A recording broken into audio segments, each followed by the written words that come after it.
नमस्ते जी।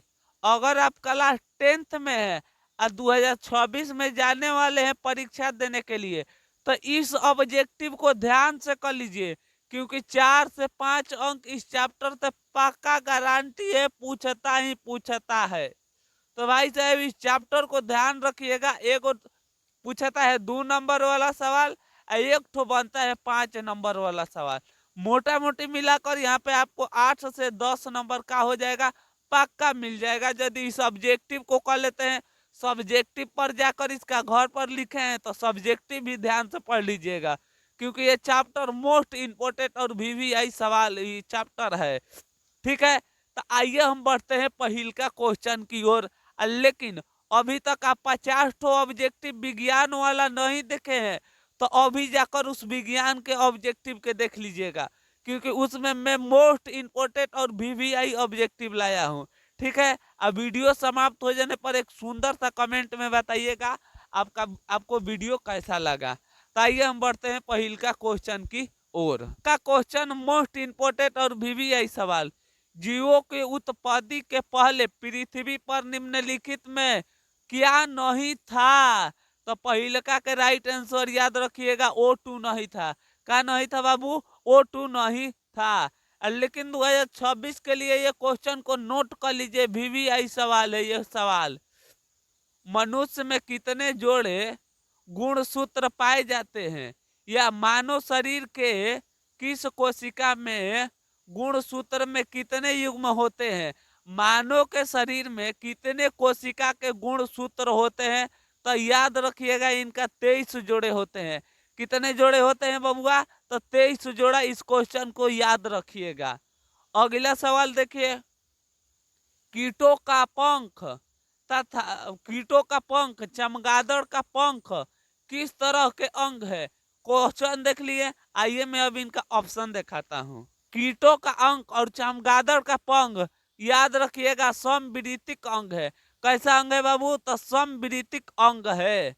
अगला सवाल देखिए, वर्तमान वर्तमान प्राणियों में कुछ संरचना ऐसे पाए जाते हैं जिसके शरीर पर, ध्यान से सुनिएगा, जिसके शरीर में अब कोई उपयोगी नहीं रहा है, ऐसे संरचना को क्या कहते हैं? तो 4 के राइट आंसर याद रखिएगा, अवशोषी अंग कहते हैं। कौन अंग कहते हैं बाबू? अवशोषी अंग कहते हैं। लगा लीजिए 2026 के पेपर में आने वाला सवाल है ये। क्वेश्चन है, जीन शब्द का प्रस्तावन किसने किए थे?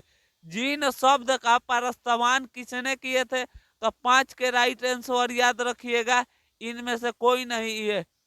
वाटसन नहीं, मेंडली भी नहीं, एडिसन भी नहीं, ये लोग कोई नहीं थे। लेकिन लगा लीजिए 2026 के पेपर में क्वेश्चन आने वाला है, कौन सा वैज्ञानिक मेंडल के नियम की पुनः खोज से संबंधित है? ये क्वेश्चन को याद रखिएगा। तो 6 के राइट आंसर याद रखेगा, शर्मक। 7 नंबर क्वेश्चन देखिए, अणुसूत्र बने होते हैं, आखिर अणुसूत्र किससे बने होते हैं बबुआ? तो याद रखिएगा अणुसूत्र बने होते हैं एन डीएनए तथा प्रोटीन आरएनए से बने होते हैं। किससे बबुआ? डीएनए और प्लस आरएन से, दोनों से मिलकर अणुसूत्र का निर्माण होता है। और अणुसूत्र कितने होते हैं? तो याद रखिएगा 23 जोड़े होते हैं। अगला सवाल, कोशिका में अनुवांशिका पदार्थ है, कोशिका में अनुवांशिका पदार्थ कौन है बाबू? तो डीएनए है। का है बबुआ? डीएनए है। लगा लीजिए 2026 में पेपर में आने वाला सवाल है, जीन शब्द किसके परवर्तिक है? जीन शब्द किसके प्रस्तावक किया गया? तो याद रखिएगा 9 का राइट आंसर हो जाएगा जे सन ने। किसने किए थे बाबू? जेन सन ने किए थे। अगला सवाल देखिए, मलेरिया उत्पादन करने वाले मच्छर मादा एनोफिलिस किस तरह के जल में उत्पन्न होते हैं? इस क्वेश्चन को नोट कर लीजिएगा, 2026 के पेपर में पूछने वाला सवाल है। तो इनका राइट आंसर याद रखेगा, गंदे जल में पाया जाता है। इसीलिए गंदे जल में और अपना मोरी को क्या करना चाहिए? साफ सफाई रखना चाहिए, ना तो मच्छर उत्पन्न हो जाएंगे। अगला सवाल, ये क्वेश्चन मोस्ट इंपोर्टेंट और वीवीआई सवाल है। डेंगू उत्पन्न करने वाले मच्छर किस तरह के जल में रहते हैं? तो याद रखिएगा, जो डेंगू मच्छर रहते हैं, आखिर वो एक प्रकार के साफ जल में रहते हैं। कैसा जल में रहते हैं बाबू? साफ जल में रहते हैं। डेंगू उत्पन्न करने वाले मच्छर किस तरह के जल जल में उत्पन्न होते हैं? आखिर वो किस जल में उत्पन्न होते हैं, पैदा किस जल में होते हैं? तो इनका राइट आंसर याद रखिएगा, शुद्ध जल में। किस जल में रहते हैं? तो साफ जल में रहते हैं। क्वेश्चन आपको ध्यान ध्यान से देख लीजिएगा। अगला सवाल, समजातीय अंग का उदाहरण है, कौन इनमें से समजातीय अंग का उदाहरण है? तो इनका राइट आंसर याद रखिएगा, हमारे हाथ और कुत्ता के अग्रपाद।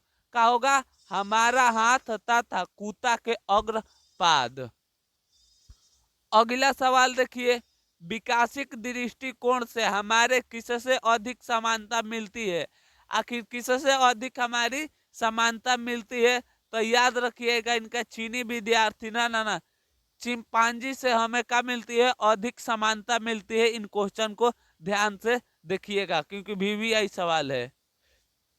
15 नंबर सवाल देखिए, लैंगिक जनन के उपरांग संतानों में अलैंगिक जनन की अपेक्षा विभिन्नताएं होगी। आखिर क्यों होती है बबुआ?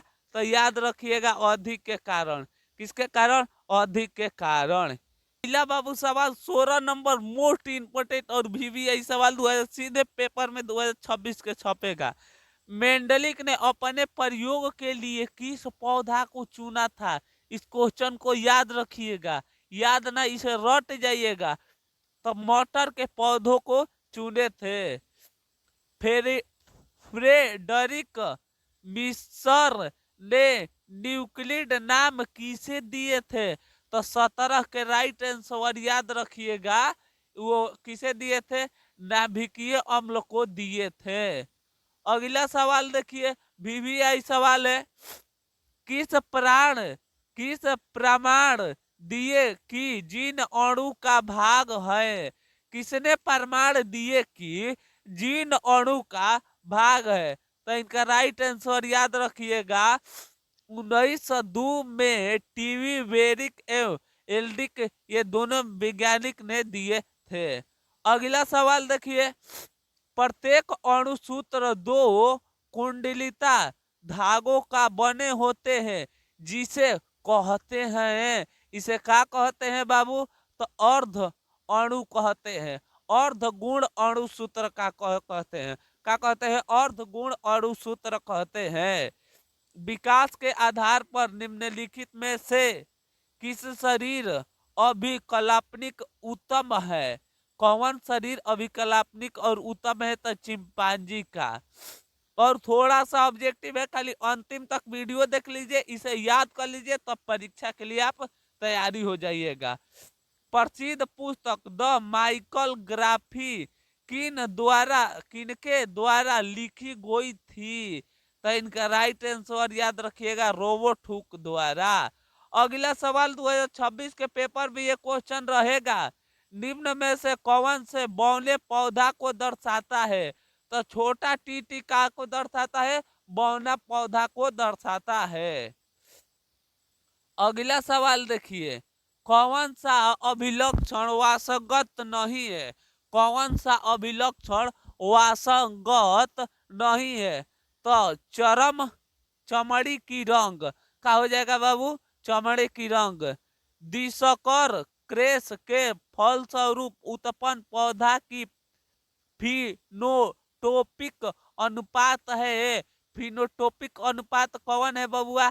तो याद रखिएगा, इनका राइट आंसर हो जाएगा 9:3:3:1। लेकिन सबसे मोस्ट इंपोर्टेंट और वीवीआई सवाल, स्त्रियों में लिंग अणुसूत्र होते हैं, उनमें कौन होते हैं?